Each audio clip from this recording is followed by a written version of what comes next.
Hello friend, कैसे हैं। आज दो मैच हुए हैं। सुपर संडे था, दो मैच हुए। पहला मैच जो था केकेआर वर्सेस एलएसजी के बीच हुआ, जो कि वन साइडेड मैच था और केकेआर ने एलएसजी को 8 विकेट से हरा और साल्ट ने जबरदस्त 89 का पारी खेला। हम बात आज करने वाले हैं सेकेंड मैच का, जो कि सीएसके वर्सेस एमआई के बीच हुआ। बहुत बड़ी राइवलरी इन दोनों टीमों के बीच होती है, क्योंकि 5 जो खिताब जीते हैं एमआई ने, उसमें से 3 खिताब जो था सीएसके को फाइनल में हरा के जीता है। वही 2010 में सीएसके ने एमआई को हरा के ये खिताब जीता था। अब हम बात करते हैं, आज टॉस जीतकर हार्दिक पांड्या ने पहले बॉलिंग करने का फैसला किया और ऐसा लगा कि उनका फैसला सही है। कब तक, जब तक कि धोनी ने लास्ट ओवर में 20 रन नहीं मारे। वो ज़बरदस्त ओवर था, उसके बारे में हम डिटेल में डिस्कस करेंगे। पहले बैटिंग करने के टाइम ही सरप्राइज़ कर दिया सीएसके ने और रहाणे को ओपनिंग करने के लिए भेज दिया। रहाणे आज उतना कुछ खास कर नहीं पाया और उसके साथ थे रविंद्रन। रचिन 21 रन बनाया और रहाणे ने 5 रन। उसके बाद ऋतुराज गायकवाड़ आते हैं 1 डाउन और उन्होंने ज़बरदस्त पारी खेली, 69 रनों की पारी खेली। ऋतुराज के साथ जो शिवम दुबे ने ज़बरदस्त बैटिंग करते हुए 66 रनों का जो रन बनाया वो ज़बरदस्त था। और इन दोनों के बीच जो 90 रनों की पार्टनरशिप, वो एक नींव रख दी थी 206 रनों बनाने के लिए। उसके बाद मिचेल आते हैं, कुछ खास नहीं कर पाते, 17 रन बनाते, लेकिन लास्ट में जो धोनी आते हैं ज़बरदस्त बैटिंग करते हैं। उन्होंने 4 बॉलों पे 20 रन मारे, जिसमें 3 लगातार छक्के थे और लास्ट बॉल पे 2 रन था। कमाल की बैटिंग करा धोनी ने और वही जो 20 रन थे वही एमआई के लिए हार का कारण बने। आपने जब ऋतुराज गायकवाड़ का उन्होंने जब डिस्कस कर रहे थे तो भी उन्होंने बताया कि जो लास्ट 20 रन बनाए, उन्होंने 3 छक्के लगाए, उसी की वजह से हमको एक मनोवैज्ञानिक दबाव डालने में कामयाब है एमआई के ऊपर। ऐसा क्या हुआ जो 206 रन आराम से बना ली, क्योंकि आप देखेंगे तो स्टार्टिंग उतनी अच्छी नहीं होती। 8 पे पहला विकेट गिरा था, 60 पे दूसरा, फिर उसके बाद 150 पे तीसरा। और जहाँ पे कहीं ना कहीं ऐसा दिखने लगा था कि जो एमआई को प्रेशर डालना था वो डाल नहीं पाई। एक टाइम ऐसा लग रहा था कि 180 के आसपास स्कोर जाने वाला है, लेकिन वो बीच में जो धोनी ने लास्ट वो 26 रन का हार्दिक पांड्या का ओवर खेल गए, उसी में ये पूरा गेम पलट गया। अगर हम बात करें बॉलिंग की तो नबी ने 3 ओवर 19 रन दिए, बहुत इकोनॉमिकल है, लेकिन चौथा ओवर क्यों नहीं कराया, एक क्वेश्चन मार्क था। कोटजे ने थोड़ा कॉस्टली रहे, 1 विकेट। बुमराह आज विकेट लेस रहे, इकोनॉमिकल रहे, 6.8 के हिसाब से उन्होंने रन दिए। आकाश मडवाल 3 ओवर में 37 रन दिए और श्रेयस, जिनको सिर्फ 1 ओवर दिया गया, 9 रन उन्होंने दिए। क्यों नहीं करवाया गया, अभी ये हार्दिक पांड्या ही बता सकते हैं। हार्दिक पांड्या ने 3 ओवर में 43 रन दिए, उसमें एक 26 रनों का ओवर भी था। आप सेफर्ड ने भी काफ़ी महंगे थे, 2 ओवर में 33 रन दिए।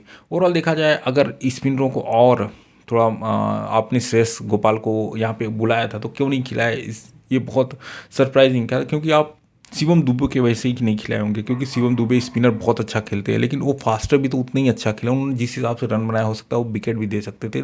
आपको श्रेयस गोपाल को खिलाना चाहिए था। कहीं ना कहीं ये थोड़ा सा मिसअंडरस्टैंडिंग हुई, क्या एक डर रहा होगा, क्योंकि जिस हिसाब से हार्ड हिटर हैं शिवम दुबे, स्पेशली हम बात करें स्पिनर पे, तो वो आज खामियाजा एमआई को भुगतना पड़ा। एक अच्छा स्पिनर चाहिए रहेगा एमआई को, एक बढ़िया स्पिनर जब तक नहीं आपकी टीम में रहे तब तक कुछ मज़ा नहीं। जैसे आप देखेंगे तो सीएसके के लिए हमेशा रविंद्र जडेजा वो काम करते हैं और बाकी हर एक टीम में एक अच्छा स्पिनर रहता ही है। लेकिन आप देखेंगे इस टीम में नबी ने ऑफ स्पिन किया, लेकिन विकेट लेस रहा और जिसको श्रेयस गोपाल को लिया था उनको बॉलिंग नहीं कराया। अब आते हैं 206 रनों के स्कोर के अगेंस्ट जब एमआई बैटिंग करने आती, क्या ज़बरदस्त स्टार्टिंग थी, बहुत ही शुरुआती। ऐसा लग रहा था कि 17-18 ओवर में ये जो रन है ना 206 वो बन जाएंगे। और कोई भी नहीं सोचा था कि ये सिचुएशन होगा कि 20 रन से एमआई हार सकती है। उसका रीज़न क्या था, स्टार्टिंग रोहित शर्मा ने ज़बरदस्त बैटिंग करा हुआ और 70 पे पहला विकेट गिरा जब ईशान किशन ने पथिराना की गेंद पे मारने के चक्कर में कैच आउट दे बैठे। लेकिन उस समय सिचुएशन बहुत अच्छा, 70 रन 7.1 ओवर, मतलब 10 का इकोनॉमिक चल रहा था और आराम से लग रहा था, विकेट लेस टीम थी, आराम से लग रहा था ये मैच जीतेंगे। लेकिन सूर्या आते ही विकेट दे दिए और क्या बेहतरीन कैच पकड़ा था मुस्तफिर ने, ज़बरदस्त बाउंड्री पे कैच पकड़ा और छक्का जो जा रहा था उसको कैच में तब्दील करके विकेट ले लिया। और 2 गेंदों पे लगातार विकेट गिरने के बाद यहीं से एमआई की टीम लड़खड़ा गई। हालांकि तिलक वर्मा ने अच्छी बैटिंग करा और उन्होंने 31 रन बनाया और वो पार्टनरशिप जो था ना उसकी वजह से थोड़ा एक टाइम फिर ऐसा लगने लगा कि एमआई कम बैक कर रही है। जो 70 से 80 रनों का जो पार्टनरशिप 60 रनों का जो पार्टनरशिप था, पहला 70 रनों का पार्टनरशिप रोहित शर्मा ईशान किशन के बीच हुआ, और दूसरा जो पार्टनरशिप था 60 रनों का, ये दोनों पार्टनरशिप के अलावा कोई दूसरा पार्टनरशिप हो ही नहीं पाई। रोहित शर्मा ने 105 रनों की ज़बरदस्त पारी खेली। उसके बाद किशन की बात करें 23 रन, सूर्या 0, तिलक 31। उसके बाद हार्दिक 2 रन तो बनाए लेकिन 6 बॉल खा गए। टिम डेविड ने 13 रन बनाए, 5 बॉलों पे 2 छक्के मारे थे उन्होंने। उसके बाद कोई खेल नहीं पाया। नबी भी 4 रन बनाया और 7। तो कहने का मतलब है रोहित शर्मा के अलावा कोई बैट्समैन चल नहीं पाया। अगर कोई और एक साथ देता तो ये स्कोर आराम से चेजेबल था। और उसका रीज़न क्या था, जिस हिसाब से पथिराना ने बॉलिंग की, कमाल की बॉलिंग की उन्होंने। पथिराना ने 4 ओवर में 28 रन देके 4 विकेट निकाले। इसमें से एक सूर्या थे, ईशान किशन थे, और बाद में भी जिन्होंने ज़बरदस्त बॉलिंग करके 2 विकेट और निकाल दिया, और उसकी वजह से ये टीम पूरी लड़खड़ा गई।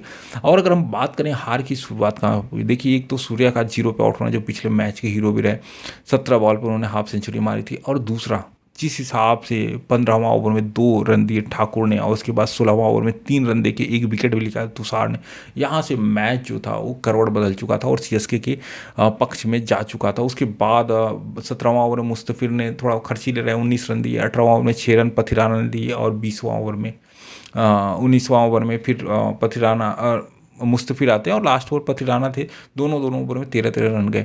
ओवरऑल देखा जाए तो ये 15वां और 16वां ओवर था, बहुत ज़बरदस्त कमबैक किया था सीएसके की टीम में। 2 ओवर में उन्होंने सिर्फ और सिर्फ कितने दिए थे, 5 रन, और 1 विकेट भी निकाला था।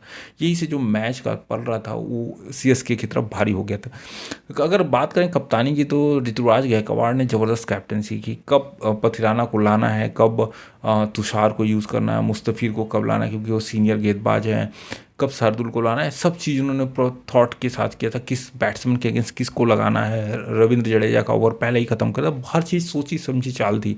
और क्या कमाल की बॉलिंग किया पथिराना ने, ज़बरदस्त। जैसे बीच में वो बहुत लड़खड़ाए थे, ऐसा लग रहा था कि यार उनकी वापसी हो पाएगी कि नहीं, लेकिन उन्होंने ज़बरदस्त आज बॉलिंग किया। रोहित शर्मा जैसे बल्लेबाज भी नहीं खेल पा रहे, तो आप समझ सकते हैं किस क्लास से वो बॉलिंग कर रहे थे।